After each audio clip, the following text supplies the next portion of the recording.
ದೋಸ್ತಿ ಸರ್ಕಾರದ ಬೆನ್ನಲ್ಲೇ ಮೈತ್ರಿಯಲ್ಲೂ ಬಿರುಕು. ಪ್ರತ್ಯೇಕ ಸ್ಪರ್ಧೆ ಬಗ್ಗೆ ಗೌಡರಿಂದ ಸುಳಿವು. ಹೀನಾಯ ಸೋಲಿನಿಂದ ಪಾಠ ಕಲಿತ್ರ ದಳಪತಿ.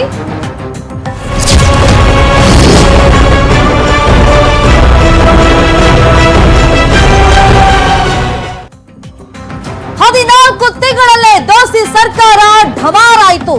ಸರ್ಕಾರ ಬಿದ್ದು ಹೋದಂತ ಬೆನ್ನಲ್ಲೇ ಮೈತ್ರಿಯೂ ಕೂಡ ಖತಮ್ ಆಗುತ್ತಾ? ಇಂತಹ ಒಂದು ಸುಳಿವನ್ನ ಇಲ್ಲಿ ಕೊಟ್ಟಿರೋದು ಮತ್ಯಾರು ಅಲ್ಲ, ಜೆಡಿಎಸ್ ವರಿಷ್ಠರೇ. ಕಾಂಗ್ರೆಸ್ ಸಹವಾಸಕ್ಕೆ ಹಾಗಾದ್ರೆ ಜೆಡಿಎಸ್ ನ ನಾಯಕರು ಎಳ್ಳು ನೀರನ್ನ ಬಿಡ್ತಾರಾ? ಸೊ ದೋಸ್ತಿ ವಿಚಾರವಾಗಿ ಯಾವಾಗ ಸರ್ಕಾರ ಖತಮ್ ಆಯ್ತು, ಕಾಂಗ್ರೆಸ್ ಅವರು ನಿರ್ಧಾರ ಕೈಗೊಳ್ಳಿ ಫಸ್ಟ್ ಅಂತ ಜೆಡಿಎಸ್ ನಾಯಕರೇ ಸ್ಟೇಟ್ಮೆಂಟ್ ಅನ್ನ ಕೊಟ್ಟಿದ್ರು. ಹಾಗಾದ್ರೆ ಜೆಡಿಎಸ್ ಈ ದೋಸ್ತಿಗೆ ಎಳ್ಳು ನೀರನ್ನ ಬಿಡುತ್ತಾ? ಕಾಂಗ್ರೆಸ್ ಒಂದು ತೀರ, ಜೆಡಿಎಸ್ ಮತ್ತೊಂದು ತೀರ ಅನ್ನೋ ರೀತಿಯಲ್ಲೇ ನಾಯಕರು ಇದೀಗ ಪರಸ್ಪರ ಬಿಹೇವ್ ಮಾಡ್ತಾ ಇರೋದು. ಲೋಕಸಭಾ ಹೀನಾಯ ಸೋಲಿನಿಂದ ಹಾಗಾದ್ರೆ ಪಾಠವನ್ನ ಕಳ್ಕೊಂಡ್ರ?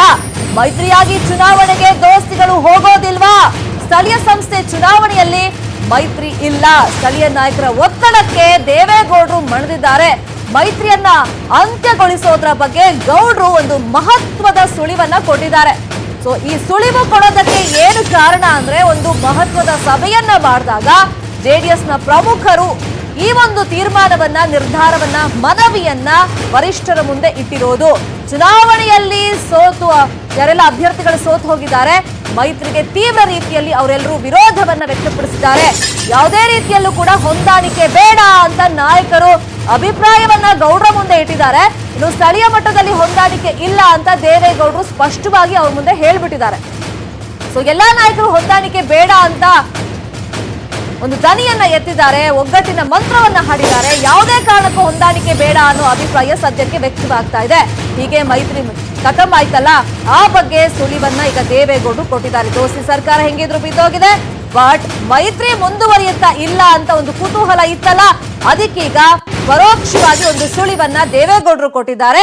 ಈ ಮೈತ್ರಿ ಮುಂದುವರಿಯೋದಿಲ್ಲ, ಇದಕ್ಕೆ ನಾವು ಎಳ್ಳು ನೀರನ್ನ ಬಿಡ್ತಾ ಇದ್ದೀವಿ ಅನ್ನೋ ರೀತಿಯಲ್ಲಿ ಮಾತನಾಡಿದ್ದಾರೆ.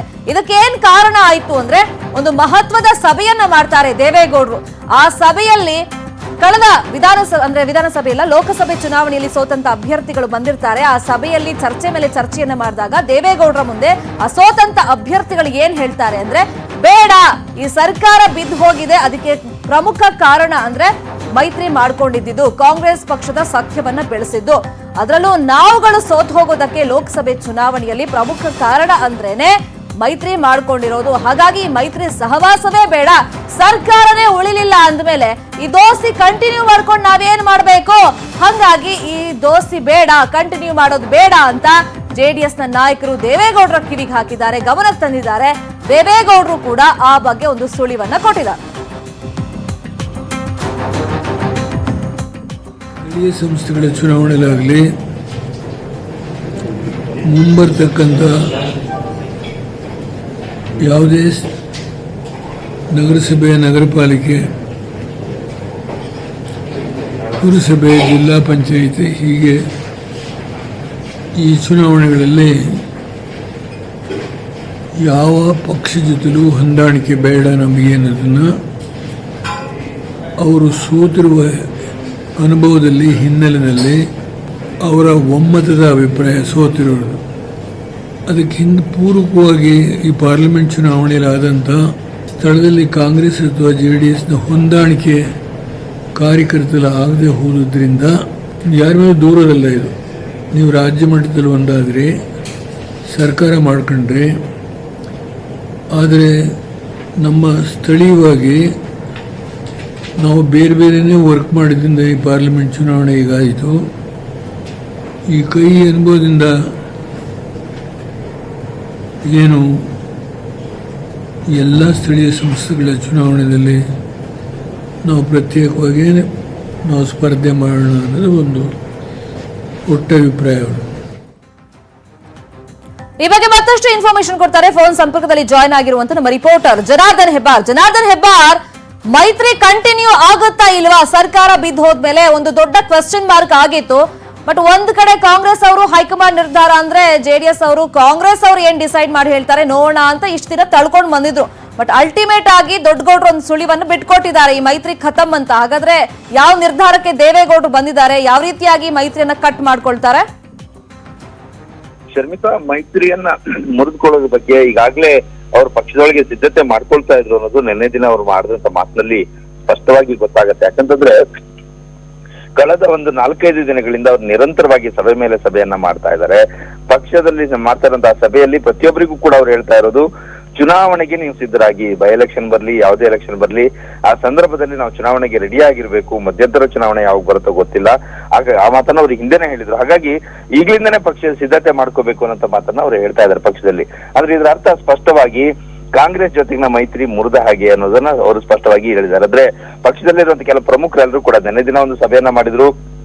ಸೋತಂತ ಅಭ್ಯರ್ಥಿಗಳೆಲ್ಲರೂ ಕೂಡ ಬಂದು ದೇವೇಗೌಡ ಜೊತೆಲಿ ಕೂತು ಒಂದು ಮಾತುಕತೆಯನ್ನ ಮಾಡಿದ್ದಾರೆ. ಆ ಸಂದರ್ಭದಲ್ಲಿ ಎಲ್ಲರೂ ಹೇಳಿರೋದು, ನಮ್ಮ ಸೋಲಿಗೆ ಪ್ರಮುಖ ಕಾರಣ ಅಂತಂದ್ರೆ ನಮ್ಮ ಈ ಮೈತ್ರಿ ಮಾಡ್ಕೊಂಡಿದ್ರಿಂದಾನೇ ನಮ್ಗೆ ಇಷ್ಟೊಂದು ಲೋಕಸಭಾ ಚುನಾವಣೆ ಸಂದರ್ಭದಲ್ಲಿ ಹಿನ್ನಡೆ ಆಯ್ತು.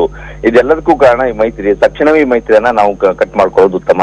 ಇಲ್ಲ ಅಂತಂದ್ರೆ ಬೈ ಎಲೆಕ್ಷನ್ ಟೈಮ್ ನಲ್ಲೂ ಸಹಿತ ನಾವು ಮೈತ್ರಿ ಮಾಡ್ಕೊಂಡ್ರೆ ಮತ್ತೆ ಇದು ದೊಡ್ಡ ಮಟ್ಟದ ಹೊಡೆತ. ಕೇವಲ 3 ಸ್ಥಾನ ಆಗಿದ್ರು ಸಹಿತ ಜೆಡಿಎಸ್ಗೆ ಅದು ದೊಡ್ಡ ಮಟ್ಟದ ಹೊಡೆತನ ಕೊಡುತ್ತೆ. ಕಾಂಗ್ರೆಸ್ಗೆ ಇದರಿಂದ ಹೆಚ್ಚಿನ ಲಾಭ ಆಗತ್ತೆ ಹೊರತು ನಮ್ಗೆ ಯಾವುದೇ ರೀತಿಯ ಲಾಭ ಆಗಲ್ಲ. ಬೇಡವೇ ಬೇಡ ದೋಸ್ತಿ, ಬೇಡವೇ ಬೇಡ ಅಂತ ಹೇಳಿ ಎಲ್ಲಾ ನಾಯಕರು ಕೂಡ ಆಗ್ರಹಿಸಿದ್ದಾರೆ.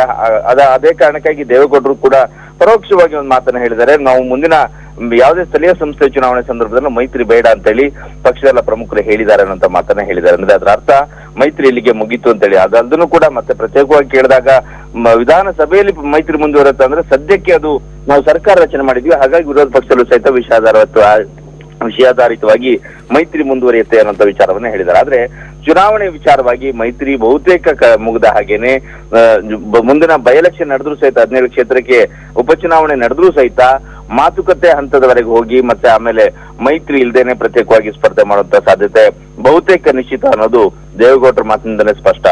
ಹೆಬ್ಬಾರ್, ಈಗ ಏನೆಲ್ಲ ಅಸಮಾಧಾನಗಳಿದೆ ಕಾಂಗ್ರೆಸ್ ಪಕ್ಷದ ಮೇಲೆ, ಜೊತೆಗೆ ಈಗ ಸೋತಂತ ಅಭ್ಯರ್ಥಿಗಳು ಯಾವ ರೀತಿಯ ಕಂಪ್ಲೇಂಟ್ ಮಾಡಿದ್ದಾರೆ, ಏನಾಗ್ತಿದೆ ಕ್ಷೇತ್ರದಲ್ಲಿ ಅಂತ ಹೇಳ್ಕೊಂಡಿದ್ದಾರೆ?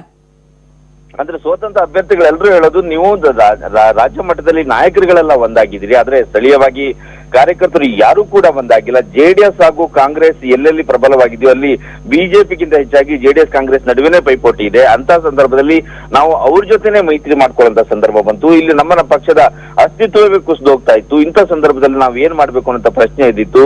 ಹಾಗಾಗಿ ಇಷ್ಟೊಂದು ಹಿನ್ನಡೆಗೆ ಕಾರಣ ಆಯ್ತು. ಬಹುತೇಕರು ಮೈತ್ರಿಯನ್ನ ವಿರೋಧಿಸಿ ಇನ್ನೊಂದು ಪಕ್ಷಕ್ಕೆ ಓಟ್ ಹಾಕಿದ್ರು, ಅಂದ್ರೆ ಪರೋಕ್ಷವಾಗಿ ಬಿಜೆಪಿಗೆ ಬೆಂಬಲಿಸಿದ್ರು ಅನ್ನೋ ಮಾತನ್ನ ಹೇಳ್ತಾ ಇದ್ರು. ಈ ಮೈತ್ರಿಯಿಂದನೇ ಇಷ್ಟೊಂದು ಸಮಸ್ಯೆ ಆಗ್ತಾ ಇದೆ. ನಾಯಕರುಗಳಲ್ಲಿ ಸ್ಥಳೀಯ ಮಟ್ಟದಲ್ಲಿ ಕಾಂಗ್ರೆಸ್ ಹಾಗೂ ಜೆಡಿಎಸ್ ನಾಯಕರುಗಳ ನಡುವೆನೆ ಹೋರಾಟ ನಡೀತಾ ಇದೆ. ಈಗ ಅವ್ರ ನಡುವೆನೆ ದೋಸ್ತಿ ಅಂದ್ರೆ ಅದು ಕಷ್ಟ ಸಾಧ್ಯ.